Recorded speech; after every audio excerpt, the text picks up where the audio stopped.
Welcome to the Mad Profit Podcast, where we interview active investors, entrepreneurs, and experts who left corporate jobs to buy or start successful ventures and live life on their own terms. Listen to their stories, learn from their experiences, and heed their advice so you too can create mad profits and the life you've always wanted. And now, here's your host, Laurent Truc.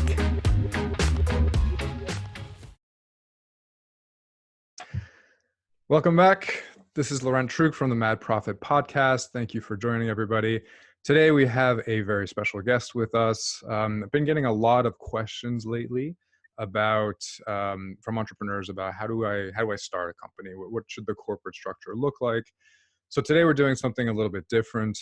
Instead of having an entrepreneur, we decided to have a corporate commercial lawyer on with us. So, Louie, thank you very much for joining. Welcome to the Mad Profit Podcast. Thank you so much, Laurent. It's a real pleasure to be with you today.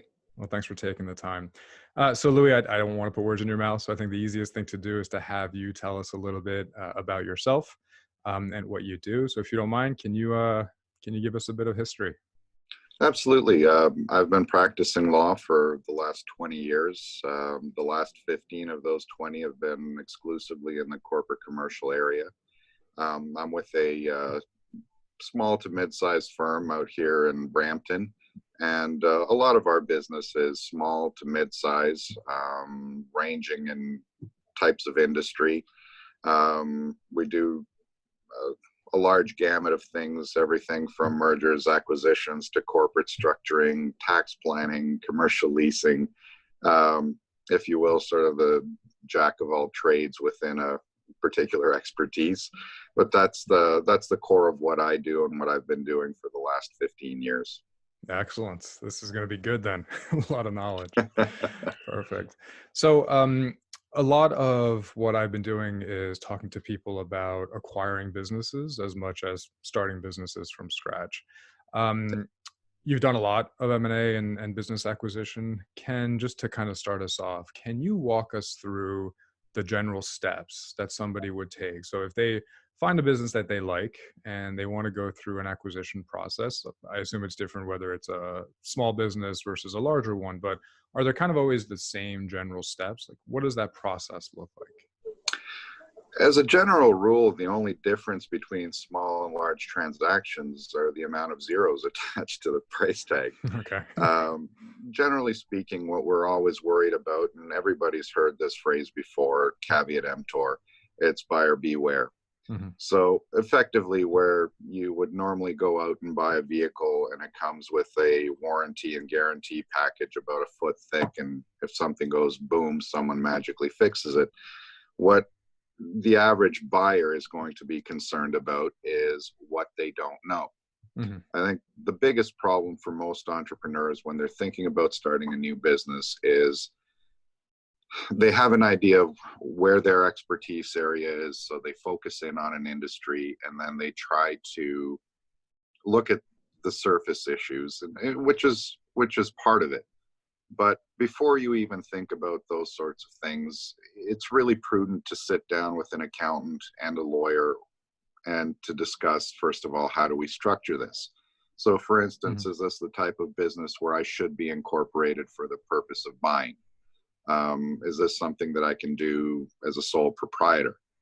A lot of that relates to two fundamental issues that we deal with in almost every transaction, and that is taxation and risk of liability. So once we've effectively done the job of analyzing your needs and determining what vehicle, the next step is, of course, to try to understand the business as intimately as possible. I think the problem is if you're not involved in mergers and acquisitions on a regular basis, this is not always the easiest thing to think about because you don't instinctively know what you're looking for. Financial statements are just one aspect of things, but understanding what, if any, special licensing is involved. Is there a heavy environmental element to it that creates other risks that we should be paying attention to? Is there real estate involved, in which case there are a number of other considerations. But first and foremost, the wisest thing to do is to sit down with a professional that has done this many times and help them guide you through the process of investigation of a business. And that is the most important thing you should be thinking about. Okay.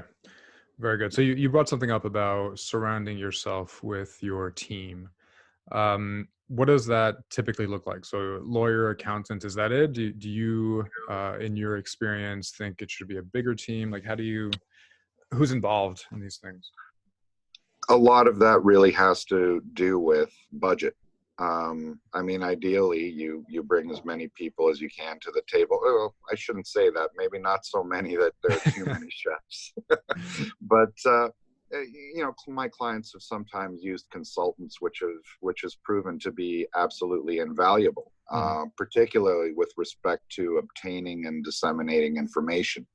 Lawyers and accountants, there's a cost associated with that. I like to think that we're well worth the money that's being paid, but sometimes consultants can be absolutely crucial in communicating information, obtaining documents, obtaining general things that may need to be discussed and dealt with. So the team does not have to be especially large to be effective. But depending on circumstances, and it's a case-by-case basis. Obviously, if it's a very large transaction, then having a team that's a little bit bigger, where duties and responsibilities can be distributed amongst the various individuals is helpful. Okay. And how early do you start establishing your team? Do you wait until you have an acquisition target in mind, or is it even before that? Does the team of both lawyer and accountant kind of help put the storyline to help you focus on here's the type of business you should be looking at? Like, where should they bring you in? It's my view that they should bring us in as soon as they start contemplating the purchase. The rationale for that is that oftentimes we get so far down the line of a transaction that fundamental issues are missed or aren't considered. And what ends up happening is that we're fighting with a psychological mindset where the parties have already established some understandings without having considered all of the issues. And then, of course, we're trying to go back on those things, and sometimes that creates friction between purchaser and seller, and of course it can cause some significant problems. My experience is that typically the sooner that you get your professionals involved, the better, simply because you can address the concerns related to your potential purchase from the outset. So for your particular listenership or viewership, if we're talking about e-businesses, then we understand intrinsically that we have to start thinking about things that are specific to e-business. Things as simple as making sure that web addresses and all of your internet technology is properly licensed, properly registered. What do we have to build around that, to the basic contractual issues? How is that business structured? Are the fundamental contracts that business has with its customers in good shape? What's the likelihood of keeping this customer base? Is it driven simply as an online entity, or is there a sort of personal connection between that particular business and potential consumers? There are so many things that can be considered and should be considered from the outset that your professionals can really help streamline you in terms of your discussions, your inquiries, and concerns. Got it. Okay. So I think what is quite unique in this space, because it's on the web, it's global, there's a lot of purchases that are inter-country, right? We're based here in Canada. A lot of the acquisitions are in the US, and we're starting to see more and more out in Europe. How do you as a lawyer is it the same approach, or is it a different approach when you're dealing with international boundaries like this? There are some things that will be very similar, and there will be others that won't. my experience in cross-border work that we've done in the United States, and we will typically retain U.S. counsel where we have issues related to U.S. statutes or user or consumer goods laws and those sorts of things. I should say, I probably should have said this from the outset, that I do practice in Ontario, and so to that extent, anything we speak about with respect to foreign jurisdictions is more guidance than legal advice, so to speak. But and of course, all of the commentary here is very general in nature. So I think it should be made clear to your listeners and viewers that everything is very fact specific. So the generalities here may or may not be applicable to your scenario. And that's why you should speak to somebody about your specific fact pattern and case scenario. But having said that, there are numerous laws that are very similar in terms of Canadian and U.S. jurisdictions. But of course, we're dealing with 50 states, each of which have different consumer laws and taxes applicable and contracts laws. While some can be very similar, others are very different. So if you are considering a U.S. based business or purchasing a business that does a high amount of volume of sales to the United States, you should consider bringing on a U.S. attorney. It can be invaluable. And of course, the concerns are almost always the same. Are you in compliance with local, whether that's municipal, state, or federal laws? Sometimes federal laws will affect your particular goods or services. Sometimes they won't. But this would be a good reason to get an American lawyer to be able to advise you and guide you on those areas. Okay.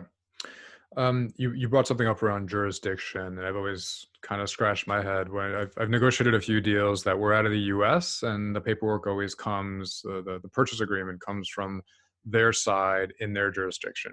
And then my lawyer would take a look at it, and then all of a sudden it's my jurisdiction on my side. How do you pick that? Like, what is the implication, I guess? And is it that big of a deal, or is it something that's just something to consider? Well, it has a huge impact. It really, truly does. First of all, what set of laws apply? Certainly, if you're a resident here in Canada and you're based in Canada, you're going to be more comfortable naturally with the laws that govern business conduct here. But even more than that, if you are in a dispute, whether that be with the seller or whether that be with your customers, contracts always discuss where a dispute would be determined. And of course, it is much more expensive to litigate in the United States, to have to retain additional attorneys to deal with those issues. So it is important. It typically isn't the issue that many deals fall over, but to the extent that you can negotiate the jurisdiction being in your own backyard, it's advantageous and it is helpful. Okay, good to know. Can you talk a little bit about the difference between a share sale versus an asset sale? Yes. Okay, because I'm finding in our world, on the online world, it's almost all asset sales. However, I find in Canada, there seems to be owners that when they're selling, they prefer to sell through a share sale because they're getting some benefit. I know we're right on the cusp of tax law at this point, or tax discussion at this point, but love your perspective on that. So a lot of that decision is really dependent on tax law. And, I'll have to express the fact that I know just enough about tax law to get myself into trouble, but as a business lawyer, obviously it's something of great concern. So it's something that we deal with on a regular basis. The push and pull on share sale versus asset sale is usually driven by, are you buying or are you selling? Generally speaking, the reason you would prefer a share sale, if you're a vendor, is because of the tax treatment of the sale of the property you're selling. So in a share sale, you're selling shares, which would be considered capital property. Okay. Sale of capital property attracts capital gains tax. Here in Canada, we also have the benefit of having a personal lifetime exemption against capital gains. Now, it's not universal. There are specific qualifications, and this is where you'll need to talk to your accountant to determine whether the shares of the business that you're selling qualify for that type of treatment. But it could be a significant tax savings. Even if you don't have the applicable capital exemption space, capital gains taxes are effectively the cheapest form of tax you'll pay on any sale. Got it. Okay. From a purchaser's perspective, there are numerous reasons why you would want to try and avoid necessarily buying shares. I know this might sound like the most horrible example ever, but I find for most of my clients it resonates. So when you're, imagine buying a frog, and the frog representing the business. When you're, and just imagine that frog having puppeteer strings attached to it. When you're selling shares, you're effectively selling control of the strings. When you're selling assets, you are really and truly selling the guts of the shell of the frog. So maybe a lung, maybe a hip, a leg. When you buy the strings, you buy the frog with everything in it. So if it has cancer, if it has any other illness or disease, you're getting the whole package, and then it's left to you. It's not to say that you can't compensate for that in the purchase price, because certainly we can look at a liability that's inherent in a corporation and say, well, we can put a price tag on it and then we can reduce the purchase price or deal with it in some other manner.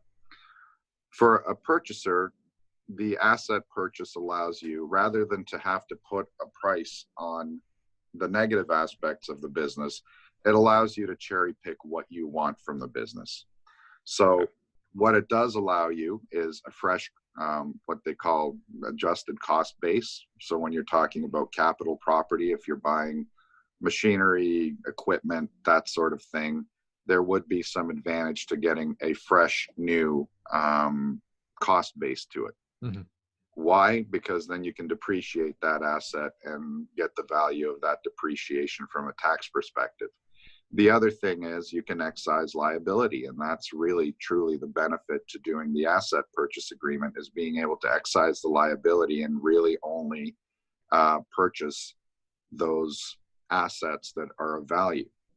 The difficulty, of course, is when you're trying to do that, you have to be meticulous in your due diligence. Not that you wouldn't in a share transaction, but you do have to be meticulous in your due diligence and your document drafting to ensure that those liabilities do not affect the assets that you purchase.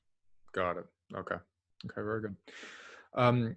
Can we talk a little bit about corporate structures and when to use which and the cost behind them? So you and I had a conversation not too long ago. I had always been given the advice, when you buy anything that has an asset to it, and you're going to run it as a business, just incorporate it. It's easier. But there's so many different forms. There's incorporation, there's sole proprietor, there's really just running it and just having a level of insurance that kind of covers any problems that you may have.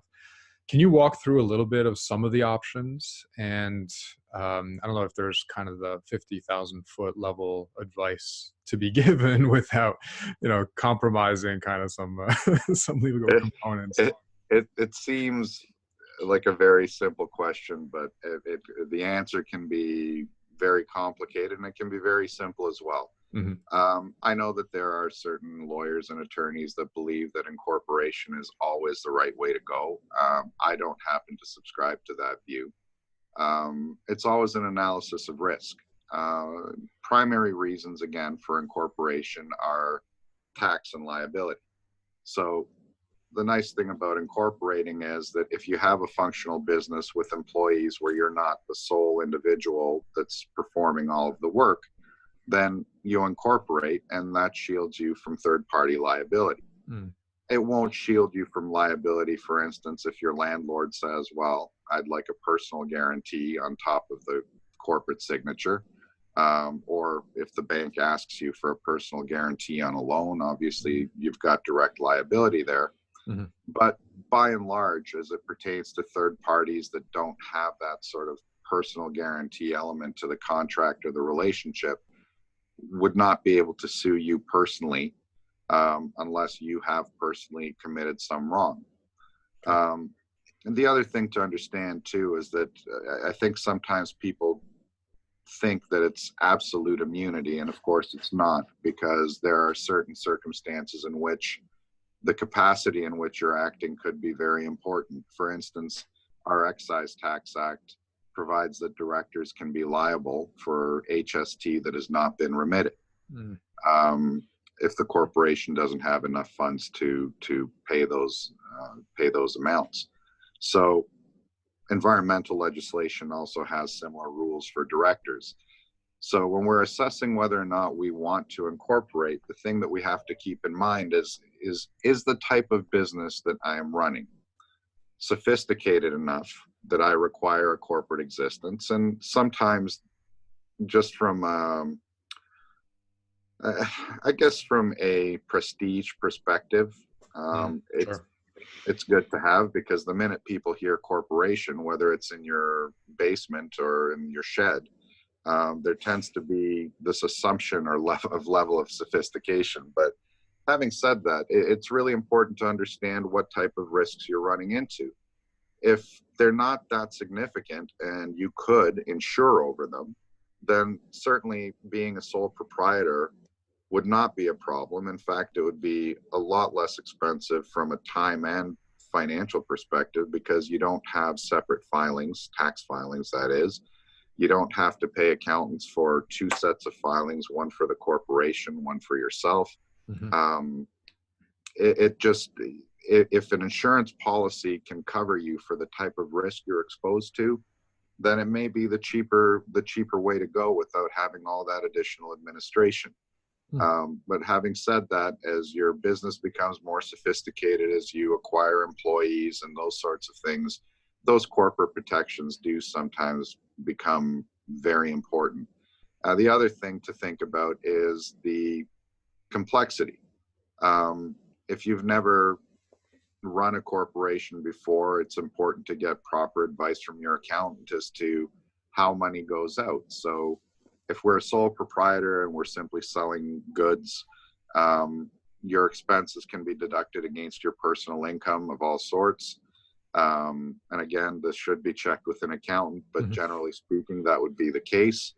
You're not doing a separate set of books and records. And when you file, it's one filing and the money's already in your bank account. So there's no need to necessarily characterize the income. Okay. If you want me to go further into the tax issues that arise out of corporate entities, I certainly can do that. Yeah, I think that'd be great. I think those are probably the two top conversational pieces that I get into with people. Like, do I need a corporation? And right away they're like, great, how much is that going to cost me? What does the filing look like? And then what are the benefits tax-wise of doing it versus not doing it? So I think that would be helpful if you... So costs can certainly range quite a bit. I can tell you that our just run-of-the-mill Ontario-based corporation will usually cost somewhere in the neighborhood of about $1,100, give or take. That's all in. Your corporation's done. It's all of your incorporating resolutions, which you're required to put together, your bylaws, the issuance of your share certificates, subscriptions, all those things are kind of included in the package and you're ready to go. Sometimes people opt to have other professionals incorporate their companies. This is not to say that it can't be done. I just find typically what happens is they will literally file for about $350 or $400 articles of incorporation, and that's all you'll get. Okay. And unfortunately, there are a lot of deficiencies with that. Just so people understand the cost, it costs about $300 plus HST to register your business in the province of Ontario. So, you know, when people are talking to you about fees and expenses, it's important to understand that fees are separate from the amounts that have to be paid to formally register your business. From there, you're required to keep annual minutes of meetings or annual resolutions under the Business Corporations Act of Ontario.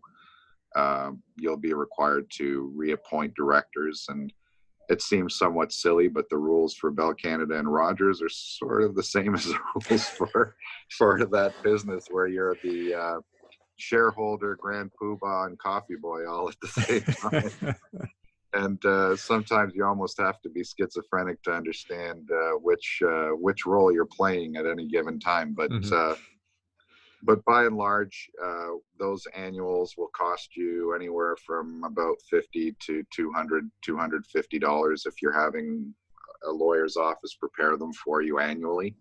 And then, of course, depending on the complexity of your tax filings, this is where you can incur significant cost. If you're doing things on sort of a notice to reader or even less than that basis, it may cost you anywhere between $1,500 to $5,000, depending on who you're working with. And of course, if you require for any reason audited financials, the sky's the limit there. Unfortunately, it can be significantly more than that. So those are the rough annual costs of just maintaining the actual corporation. Okay, very good, very good. If you don't mind, let's bounce around a little bit. Can you tell us the definition of reps and warrants, and when to use them, what to consider them? So especially in the context of buying an online business, what would kind of be the standard clauses you would typically see in a contract?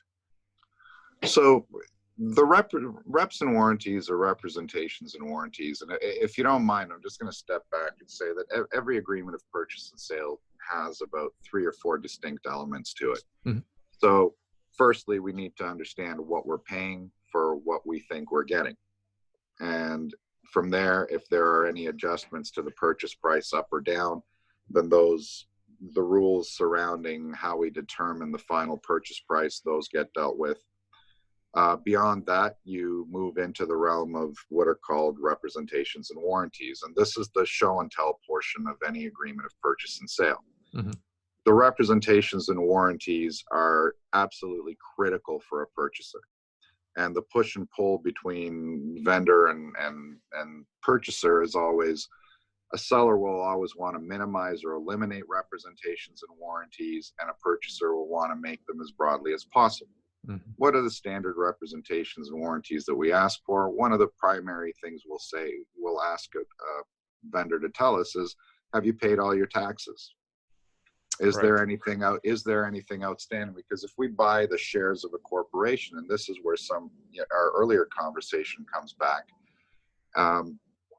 there are ongoing obligations of a corporation. Just because control changes, it doesn't mean the corporation has to stop filing taxes or it gets to forget its past. In fact, it's the same entity. So if there are ongoing disputes with CRA or the IRS in the United States, those things don't get cleared up because of a change of control. So we have to ask the questions. Are there any labor issues? Do we have any pension plans put in place? Do we have any benefit plans put in place for employees? If we do, and they're significant, are all of the employer obligations lived up to? If there's any environmental element, I mean, even if there isn't a significant one, environmental is good to cover, because if you're leasing space or own space, you want to make sure that you cover that, because unfortunately, even the smallest bit of chemical nasty business is going to cost you $1 million to remediate. So the representations and warranties section is really crucial to due diligence.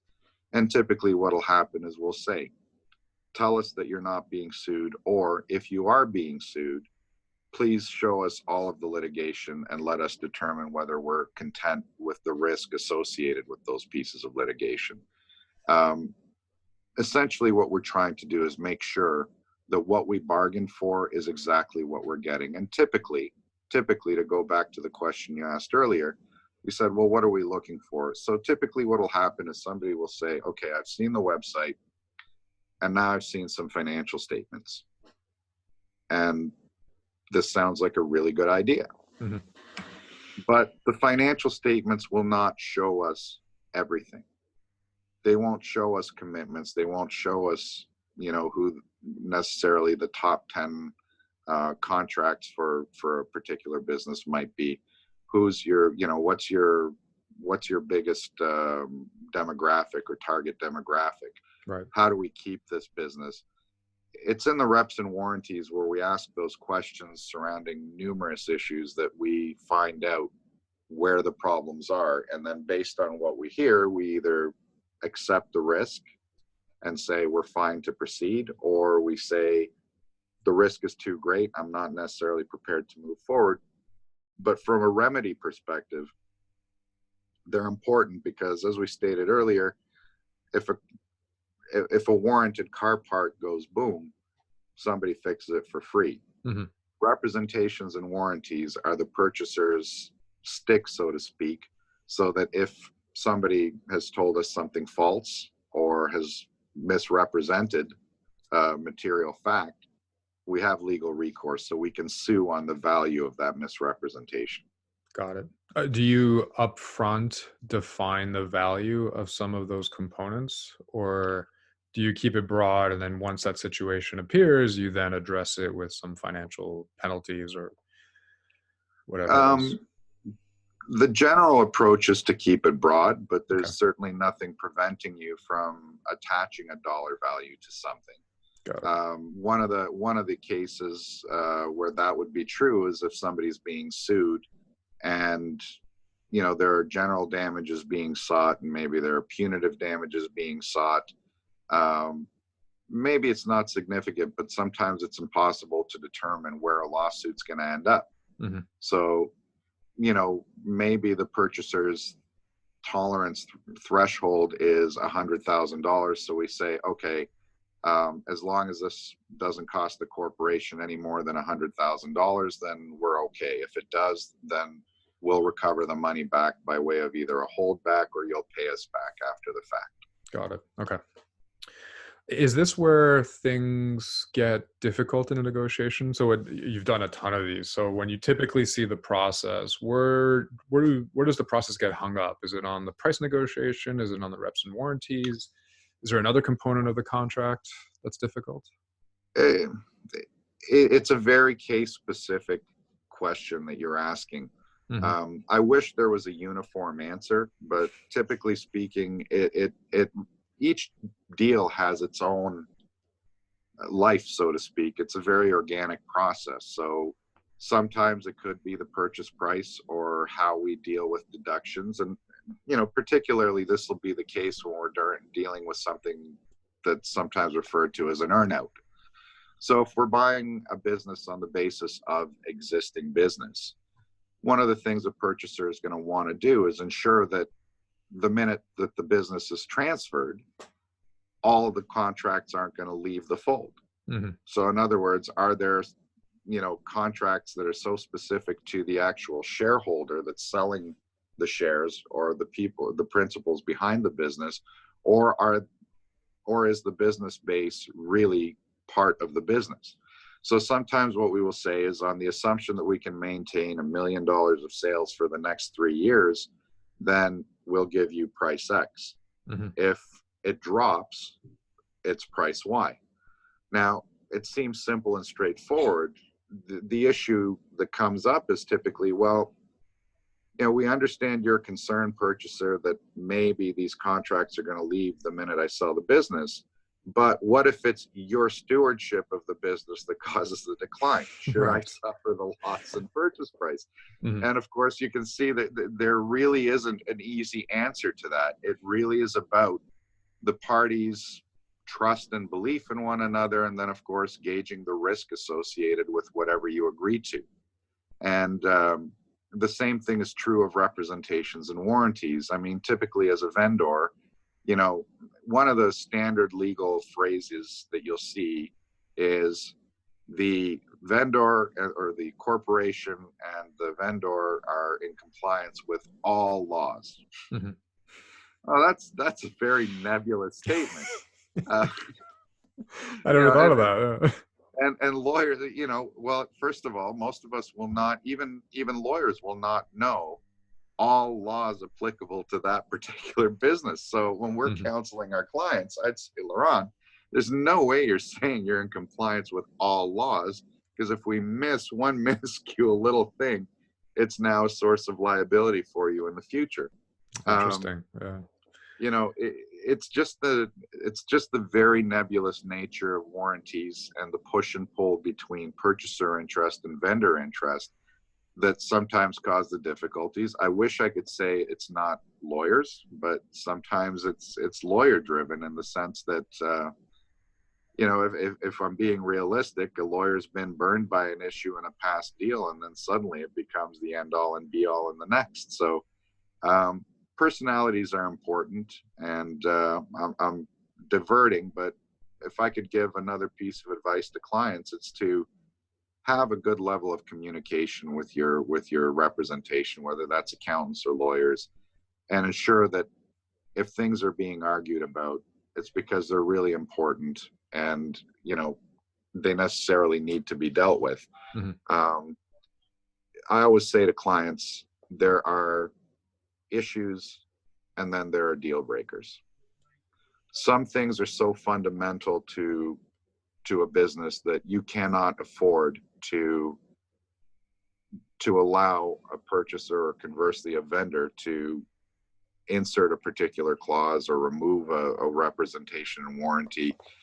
But that's really the process of getting down to a deal, is working through what are the issues, figuring out what the stumbling blocks are. You know, in the initial exchange of an agreement of purchase and sale, there may be no less than 40 different paragraphs that are amended.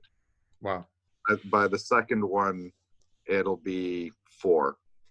And by the third time around, it may be 2, but those 2 may be really, really big.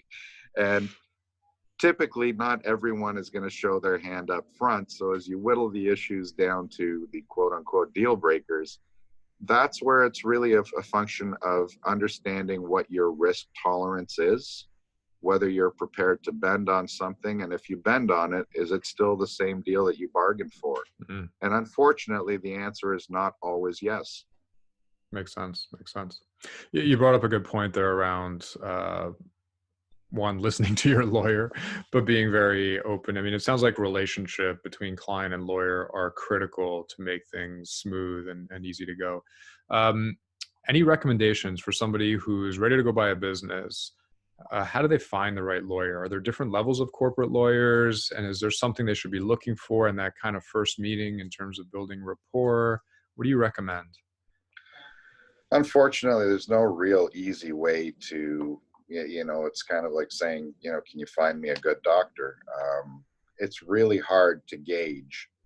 When you're not part of the profession, it's really hard to gauge whether someone really is good or bad. So, yeah, I mean, typical ways of doing it is speak to friends, family, colleagues that have used lawyers in the past. I think that's usually the safest bet, because their experience will be more meaningful, and typically people won't want to refer a lawyer that's been horrible. Sure, absolutely. So, you know, I could almost not imagine a scenario in which that would happen. So I think that's one good way of approaching it. But what I do say to people is, you're not bound to somebody just because you've paid them a consultation fee and sat down with them for half an hour to 45 minutes to an hour. More than anything, in my view, I don't care what professional relationship you're talking about, personal fit makes a very big difference. And you will sense within the first 30 to 45 minutes or an hour of a consultation, you'll have a good idea whether the person you're sitting across from makes you feel comfortable, has answered your questions in a way that you can understand them, and seems like a good fit. But unfortunately, I wish I could tell you there was a surefire way to make that decision. There really isn't. And sometimes good lawyers aren't necessarily a fit with certain clients. So for me, I've always said to my clients, ultimately, if you feel that you can trust the individual and you feel like you're getting the information you need and they're actively engaged in your file, then those are signs that this is a person you may want to retain. Excellent. Very good.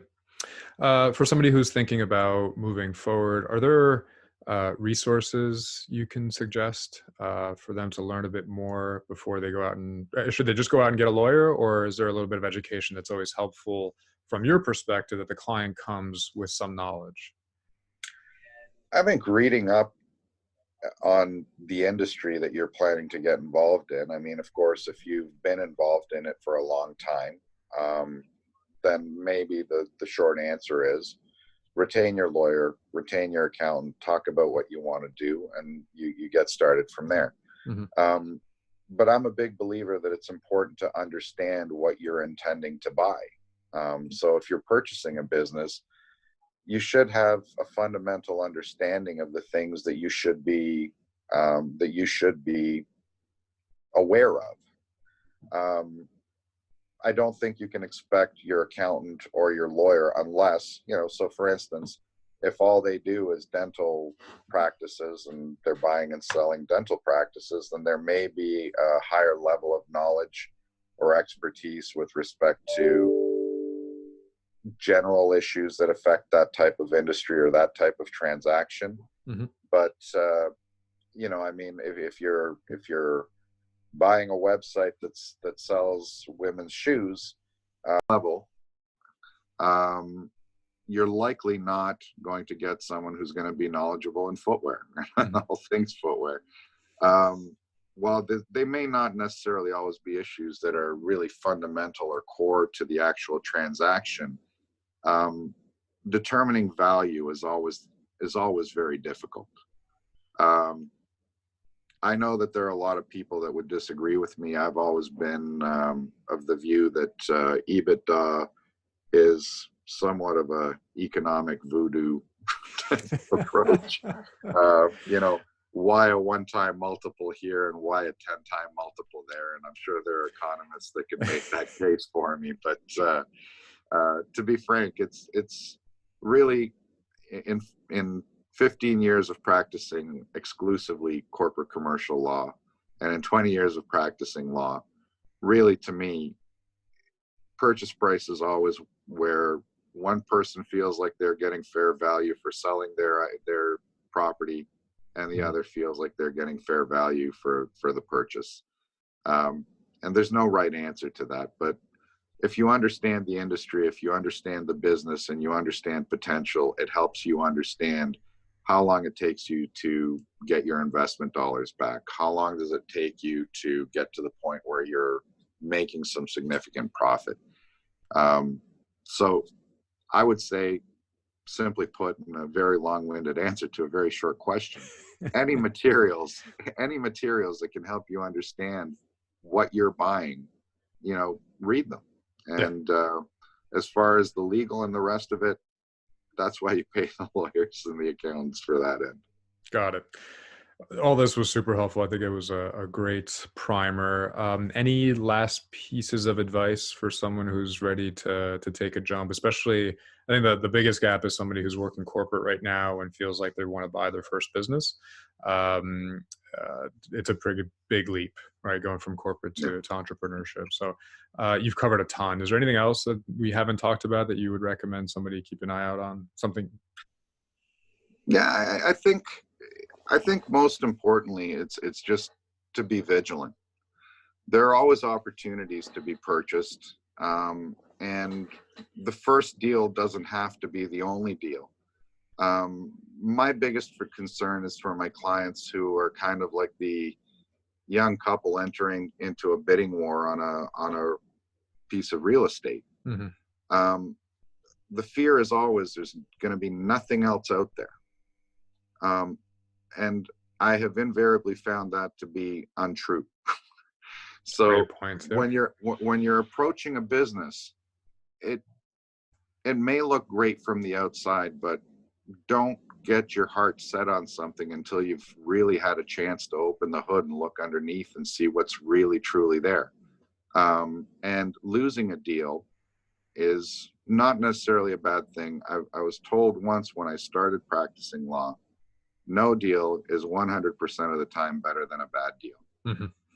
And I think that is the fundamental flaw for most first-time buyers is they feel I've spent time, money, and energy getting into this, and then they feel like they have to close the deal at all costs. Mm-hmm.